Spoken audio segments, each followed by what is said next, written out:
When my apartment burned down, I wrote, "The kids and I are safe, but we have nowhere to go." Silence. An hour later, my cousin uploaded pictures from a pool party. Family over everything. Nobody showed. Weeks later, still sleeping on a friend's couch, my phone shook with 88 missed calls, and a text from Dad, "Help. $3,900 tonight." Without hesitation, The smell came before the smoke. That sharp, acrid bite of melting plastic, something electric catching, familiar and terrifying. It was 2:12 a.m. I only remember because I just tucked Ava back in after one of her dreams about the dog we used to have. She asked for water. I didn't even get the chance to bring it. I opened the door and a wall of gray air pushed in. I didn't process it. I didn't stop. I screamed for Eli, grabbed both kids, wrapped Eli in a blanket, and we bolted. No shoes. No bags.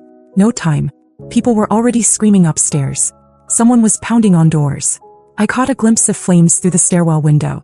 3rd floor. We barely made it out. Outside, the parking lot looked like a war zone. People wrapped in towels, holding crying kids barefoot, watching everything they owned turn into smoke. I stood there holding mine, heart thudding, the cold concrete biting into my feet, watching the apartment where I raised my children burn. I posted on Facebook from Kayla's phone, still standing in that parking lot. My own phone had died. While it was inside. Car keys. Clothes. Everything. The kids and I are safe, but we have nowhere to go. I thought someone would answer. Not strangers. Family. I wasn't asking for money. I just needed a place to sleep that night. I refreshed the post 100 times. 10 minutes passed. 20. 45. Nothing. An hour later, Heather, my cousin, the one who cried when I bought Ava's first birthday dress because family should show up for family, posted photos from a pool party. Her kids' margaritas. My parents were there. My brother Brandon. Aunts. Uncles. Everyone. Matching shirts that said family first. Her caption, "Family over everything." It knocked the wind out of me more than the fire ever could. Kayla offered her couch without even asking questions. I think she saw my face. Saw the kids wrapped in thin blankets. She just nodded and started pulling pillows out of a closet. That night Ava whispered, "Is this our new house?" I told her just for now. She looked at me for a while like she didn't believe it. Then rolled over and went to sleep. No one called. No one texted. Not even a "you okay?" Not even from my mom. They all saw the post. I know because Heather's photo had 23 comments and my post was 2 down on her feed. I could see that my mom liked it. Liked the pool photo. Not mine. They knew. They just didn't care. And it wasn't like I hadn't done enough for them. When Brandon got into ASU and didn't have enough for books or a deposit, guess who wrote the checks? I was already a single mom by then. Brandon was the golden child. Straight as scholarship kid. My parents worshipped him. Said he was their investment. I made that investment too. I co-signed his student loans. Paid his car insurance for 2 years. Even paid off a $1,300 credit card bill when he couldn't tell my parents he maxed it on spring break. And now we're homeless and they're doing cannonballs and grilling burgers. 2 weeks on Kayla's couch. 2 weeks of re-wearing the same donated leggings. Of using public laundromats. Of Ava asking about her dolls and Eli wetting the bed and crying because it wasn't his blanket. I swallowed my pride and applied for emergency housing. Food stamps. Whatever I could get. Still nothing from them. And then out of nowhere my phone started vibrating nonstop. 88 missed calls. All from my dad. Then the text came through. Help. $3,900 tonight. No punctuation. No explanation. And just like that I felt nothing. Not anger. Not confusion. Just a cold clarity I'd never felt before. And without hesitation I made a choice that changed everything. I stared at that message for a long time. $3,900 tonight. That was it. No, how are you? No mention of the fire. No asking about Ava or Eli. Just a demand. I didn't reply. An hour later my mom called. I let it ring. Then my brother. Then Heather. Suddenly my phone was blowing up like we were close. Like we hadn't just been living out of garbage bags and charity bins for 2 weeks. A few more texts trickled in. From Mom, "He's in trouble. We need you." From Heather, "Please don't make this about the fire. We didn't know." From Brandon, "I wouldn't ask if it wasn't serious." I laughed. Loud enough that Kayla poked her head into the living room where I was lying with the kids. I showed her the phone. She didn't say anything, just shook her head and went back into her room. And still I didn't reply. They kept calling. Every hour. For 6 hours straight. When I finally picked up, it was my dad's voice, hoarse and low. He owed money. Not for rent or something responsible. Casino debt. He'd started gambling again, apparently. It was a mix-up, according to him. A temporary situation. He just needed to pay someone back before it got messy. I asked him if Mom knew. He paused. I had my answer. That was when I realized something. They didn't come because they thought I'd be fine. Because they assumed I'd figure it out. I was always the one who figured it out. They used me like a second income source, a backup adult, a tool. They didn't ask how we were. They didn't ask where the kids were sleeping. They asked if I still had access to that emergency fund I once mentioned during Christmas dinner. The one I built working 60-hour weeks. For my kids. For our future. I told him no. He got quiet. Then asked if I was really going to let this happen to him. I said I think it already did. And I hung up. After that, everything shifted. Brandon called the next day pretending to check in, but ended up asking if I could at least loan part of the money. Said I was holding a grudge over something that wasn't even personal. I asked him if he remembered whose name was on his first car. Silence. Mom messaged me that night. Long paragraph about how she felt caught in the middle, how family is messy, how I shouldn't let this ruin our bond. No mention of Ava or Eli. Not a word. I sent back one line. I'm not caught in the middle. I'm on the outside watching you all swim. Then I blocked her. A week passed. No new calls. No apologies. Nothing. And then one morning while I was getting the kids dressed for school, I found something in Ava's backpack. A letter she wrote in her crooked 6-year-old handwriting. She'd written about living in a sleepover house, and how she missed her bed and her dollhouse and the drawings on her wall. I cried in the bathroom for 10 minutes. And that was the moment I knew this wasn't going to be temporary. Not the fire. Not the couch. Not the betrayal. It was all a line in the sand. I wasn't going back. Not to their calls. Not to their conditions. Not to that twisted definition of family. I made a decision. They wanted to forget about us. Fine. I was going to make it impossible for them to be a part of our lives again. The next few weeks felt like a blur. I wasn't sleeping much. Partly because of the couch springs in my back, partly because I couldn't stop replaying everything. All the birthdays I paid for, the times I loaned money without interest, the holidays I hosted just to keep everyone together. It wasn't even about the money. It was about how quickly they dropped us when we were inconvenient. I spent my days juggling work, Ava's school, Eli's tantrums, and paperwork for housing assistance. I hadn't seen a paycheck in over a month thanks to missed shifts from the fire. We were living off what was left of my savings, which wasn't much. But somehow I felt clearer than I had in years. Then came the final straw. Kayla handed me her phone one morning. She looked weird about it. "It's your mom," she said. She left a voicemail on my phone. Don't ask me how she got my number.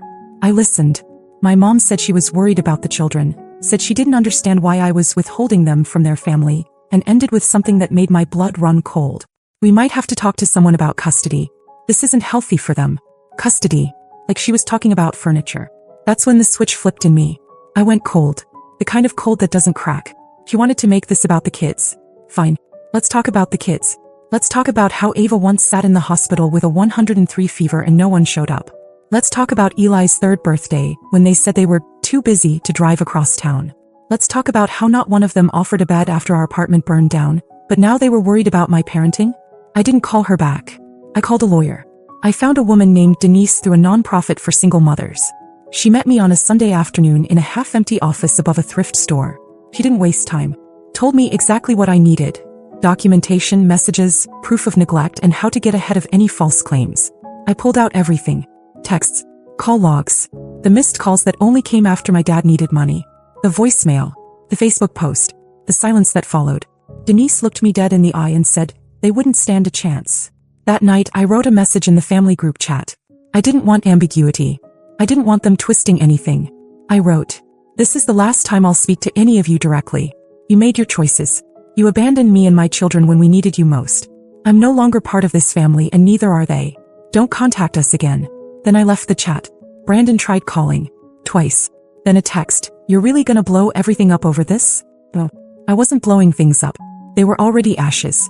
I was just done digging through them. 2 days later, I transferred the last auto payment I'd been sending to my parents every month, the $300 that was supposedly helping with the house, into a savings account for Ava and Eli. I told Ava we were going to build her room again. She smiled so big I thought her face might split in two. Revenge wasn't loud. It wasn't some dramatic confrontation. It was quiet. It was cutting the cord and watching them realize they no longer had a grip on me. It was getting stronger without letting them know just how much they'd failed. And I wasn't done yet. Things were finally starting to settle. We got a call back from housing. Someone backed out of a 2-bedroom unit and we were next in line. It wasn't fancy, but it had a door that locked, windows that opened, and a little corner for Ava to hang her drawings. I cried when I signed the lease. Not because it was perfect, but because it was ours. I thought the worst was behind us. Then one afternoon Ava's school called. The secretary said someone had tried to pick her up early. A man. Said he was her grandfather. My chest went numb. I asked if they let him take her. She said no. Ava told the teacher she didn't recognize him. Told her mommy said we don't talk to them anymore. I left work without even clocking out. When I got to the school, Ava ran into my arms. The principal asked if I wanted to report it. I said yes. I filed a no-contact order the same day. Apparently, they don't take too kindly to custody threats followed by unauthorized school visits. That night, I told Ava she was brave. She asked me if she did something wrong. I told her no, that she did exactly what she was supposed to, and I meant it. But when she fell asleep, I sat in the kitchen with the lights off, trying to stop my hands from shaking. They crossed a line. They weren't done with me, but now I wasn't just playing defense. I remembered something from years ago, buried under a pile of old text threads and bank statements. A payment I made for Brandon. It wasn't just rent or books. It was a retainer for a lawyer. For a DUI he begged me not to tell our parents about. I still had the receipt, so I sent a message to him. Just a photo of the invoice and the payment with one sentence.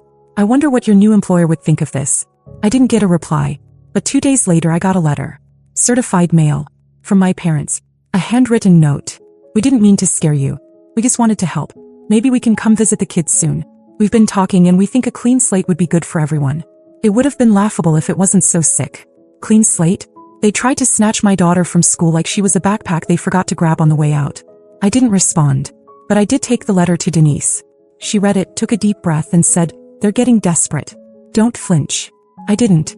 Instead, I opened a new bank account in Ava's name. I made a savings jar for Eli's future therapy just in case. I cut off every tie that could be traced, canceled the old number, changed jobs, moved again when the lease expired. I told no one where we were going, not even Kayla. And then something happened that I never expected. I ran into Brandon's wife. Target parking lot. Cart full of baby formula and frozen waffles. Her hair was a mess. Ice puffy. She looked like she hadn't slept in a week. She saw me and froze.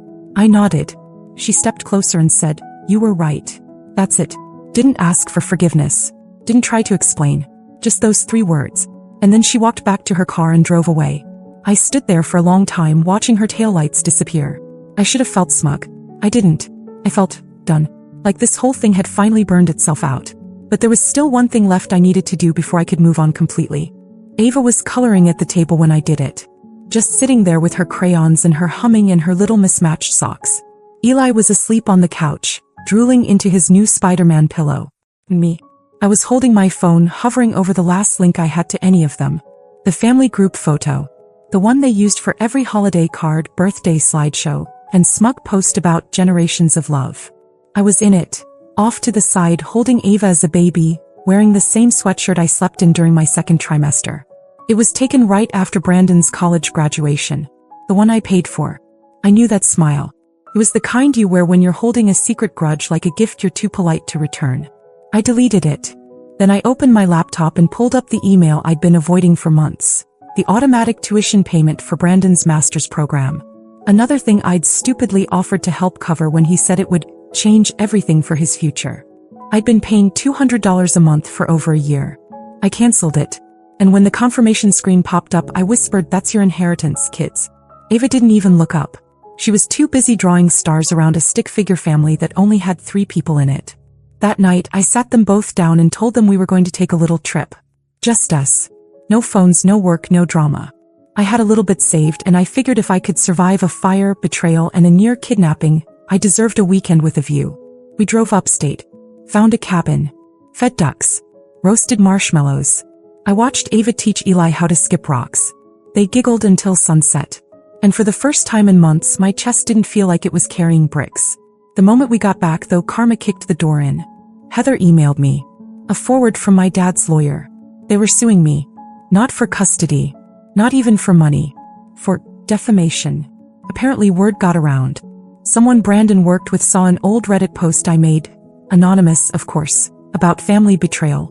They connected the dots. He got questioned by HR. Brandon lost a major project. Rumors spread. And instead of confronting me like adults, they decided to throw a Hail Mary. Except they forgot who they were messing with. I sent the whole thing to Denise. She laughed. Not politely. Not uncomfortably. She actually laughed. She said, "Let them try." We filed a counterclaim. Harassment. Attempted parental alienation. Unauthorized contact with a minor. I wasn't just defending myself anymore. I was going on the offensive. 2 weeks later, the case was dropped. Quietly. Privately. Like they never even tried. No apology. No email. No, let's talk this out. Just silence. That's when I knew it was over. I wasn't part of their story anymore. They were just a part of mine. A dark chapter. One with burn marks maybe. But no more pages. I tucked the court paperwork into a drawer and didn't look back. No. Now it was time to start the last part. The part where we really lived. It's been 8 months since the last message. 8 months since I told them not to contact me again, and this time they actually listened. Or maybe they finally understood I wasn't bluffing. Maybe they realized they pushed the wrong person too far one too many times. I blocked every number, every email. Changed hours. Took the kids off every list their names might appear on. School directories. Emergency contact forms. Anything. Denise helped with the rest. I filed all the paperwork. Took every step. Made it airtight. The silence came quickly after that, and it stayed. Funny thing is, I used to think I'd feel empty if I cut them out. Like I'd missed something essential. But it turns out silence feels a lot like peace when it follows years of guilt, manipulation, and being taken for granted. We finally moved again. A place with our names on the lease and no favors owed. 2 bedrooms, a chipped bathtub, windows that leak a little when it rains, but still, it's home. Ava picked lavender paint for her walls and covered them with stars and cut out magazine pictures of puppies. Eli got Spider-Man curtains. We go to sleep to the hum of an old fridge and wake up to sunlight coming through real curtains, not the ones Kayla hung over the pull-out couch. I used to send $300 a month to my parents to help with their mortgage. Another $200 toward Brandon's tuition. Sometimes more when they forgot to cover things. No. That money goes to backpacks, school books, ballet lessons. New shoes. Food I don't have to portion out to make last. I opened savings accounts in both kids' names. There's not a fortune in there, but there's more than zero. Which is more than I ever had growing up. And I'm not constantly broke anymore. Not because I make more, my job still pays the same, but because I stopped bleeding money for people who let me burn. I think about that night sometimes, watching our apartment light up like a lantern while Ava clung to my side, and Eli cried because his stuffed bear got left behind. I think about how not one person from my so-called family reached out to ask if we needed water, a ride, a toothbrush. They let us vanish like we didn't exist. Now we really don't. Not to them. They've probably rewritten the story by now. Told themselves I went crazy. That I isolated the kids. That I turned on them. That's fine. Let them. Let them sit around their wine-soaked holidays and pretend I was the ungrateful one. They don't know Ava started reading chapter books early. Or that Eli finally learned how to swim without floaties. They don't know we had pancakes for dinner 3 nights in a row just because we wanted to. They don't know I've started taking photos again. Real ones, printed and framed. Our new place has a wall full of them. Not a single one includes my parents. Or Brandon. Or anyone who chose their comfort over our survival. Ava asked once if we'd ever see them again. She said it like she was asking about a movie she half remembered. I asked her why and she just shrugged. They're kind of like ghosts now, she said. She wasn't wrong. I told her sometimes when people hurt you and never apologize, the best thing you can do is leave them behind. Not because you hate them, but because you love yourself more. She nodded and went back to drawing stars. Eli never asks. He's too busy pretending the living room is a spaceship and the couch is the moon. His world is soft now. He knows who tucks him in every night, who buys the bedtime snacks, who holds his hand when he's scared. Me. I stopped explaining. I stopped giving soft versions of hard truths. When people ask about my family, I just say, it's me and the kids. That's all we need. And I mean it. The clean break didn't leave me shattered. It left me whole. Sometimes people say blood is thicker than water. But I've learned blood can drown you just as fast. Especially when you're the only one swimming while they stand on the shore watching. I don't need them to clap for us. I've got 2 little pairs of hands doing that every single day. We're not broken anymore. We're just getting started.